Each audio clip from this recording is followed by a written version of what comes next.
জন্য আমার মুসলমান বাবাজি, আমার বন্ধুগণ, কোনো দিকে নজর নাই গো বাবা। মাগরিবের পর থেকে বয়ান শুনতেছেন, কতগুলো বক্তা আপনাদেরকে বয়ান শুনে শুনে চলে গেল। ও বাজান, কোনো দিকে নজর নাই গো বাবা। দিলের কানটা লাগায় শুনতে থাকুন, আর আপনাদের সময় নষ্ট করব না। সামান্য কিছু বয়ান করি আপনাদের সামনে থেকে বিদায় নিব। ও দুনিয়ার মানুষ,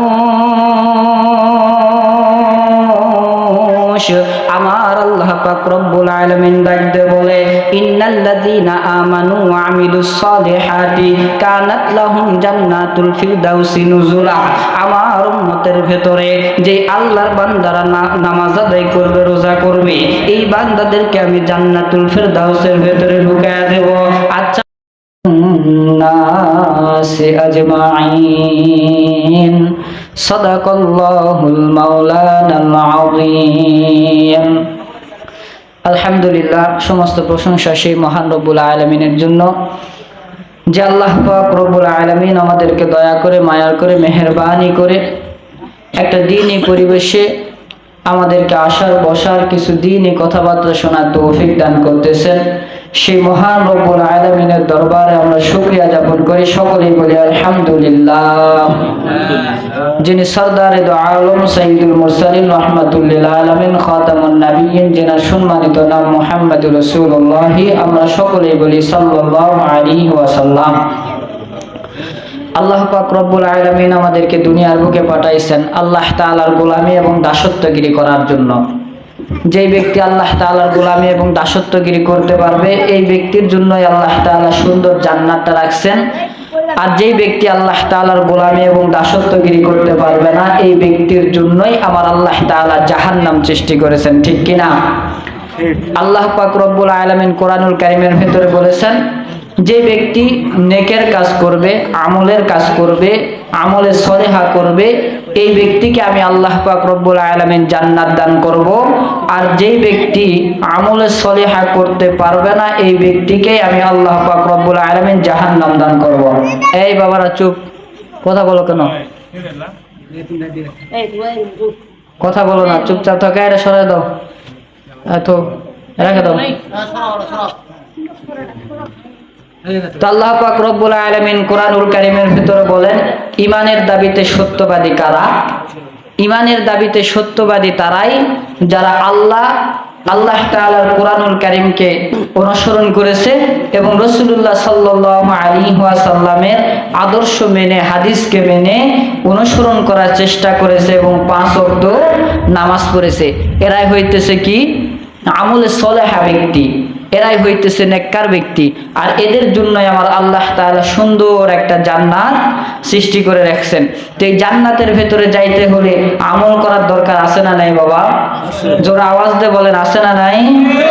আপনার আমার দৃষ্টিতে এই যে মাহফিলটা ছোট হইতে পারে, সাধারণ একটা ছোটখাটো মাহফিল, এর চাইতে অনেক বড় বড় মাহফিল হয়, এটা আপনার আমার দৃষ্টিতে ছোট হইতে পারে, কিন্তু আল্লাহ পাক রব্বুল আলামিনের দৃষ্টিতে আসমান এবং জমিনের উপরে যা কিছু আছে সব কিছুর চাইতে আমার আল্লাহর কাছে এই মাহফিল শ্রেষ্ঠ। সুবহানাল্লাহ।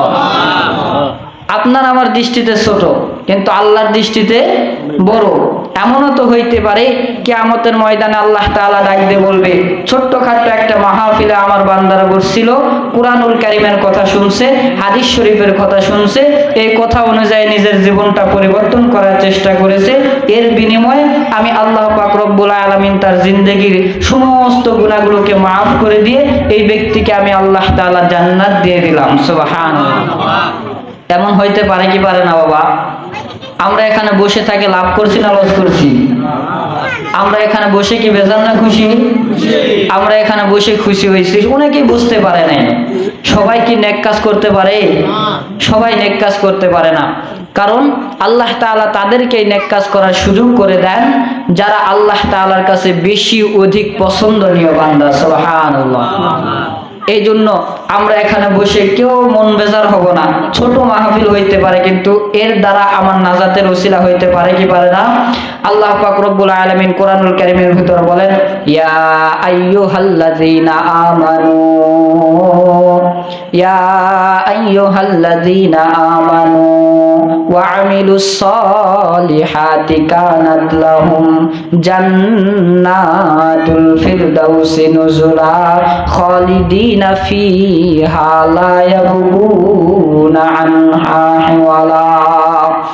আল্লাহ পাক রব্বুল আলামিন বলেন যে আমার বান্দাদের মধ্যে হতে যে বান্দারা 5 ওয়াক্ত নামাজ পড়বে, রোজা করবে, এই 2 শ্রেণীর ব্যক্তিদের জন্য আমি আল্লাহ তাআলা সুন্দর জান্নাত সৃষ্টি করে রাখছি, সুবহানাল্লাহ। আর এই জান্নাতের ভিতরে আমার বান্দারা কতদিন থাকবে? খালিদিনা ফিহা আবাদা। এই বান্দারা জান্নাতের ভেতরে যতদিন ইচ্ছা ততদিন থাকবে, সুবহানাল্লাহ। এখন বলেন তো, আপনাকে আমাকে যদি সুন্দর একটা জায়গায় বসতে দেওয়া হয়, আমরা কখনো সেই জায়গা থেকে উঠতে চাবো? চাবো না। যেই জায়গাতে কখনো তৃষ্ণা লাগে না, যেই জায়গাতে কখনো ক্ষুধা লাগে না, যেই জায়গাতে খাবারের প্রয়োজন নাই, যেই জায়গাতে দুনিয়ার কোনো অশান্তি নাই, পেরেশানি নাই, চিন্তা নাই, রিজিকের কোনো চিন্তা নাই, এরকম জায়গাতে আপনি আমি ঢোকার পরে কখনো বাহির হইতে চাবো? কখনো চাবো না। আল্লাহ তাআলা বলে যে আমার বান্দা তো জান্নাতে ঢোকার পরে কখনো জান্নাত থেকে বাহির হইতে পারবেই না, চাইবেই না, তারপরও আমি আল্লাহ তাআলা ঘোষণা করে দিলাম খালিদিনা ফিহা, আমার বান্দার যতদিন ইচ্ছা ততদিন জান্নাতুল ফেরদাউসের ভিতরে থাকবে, সুবহানাল্লাহ। এই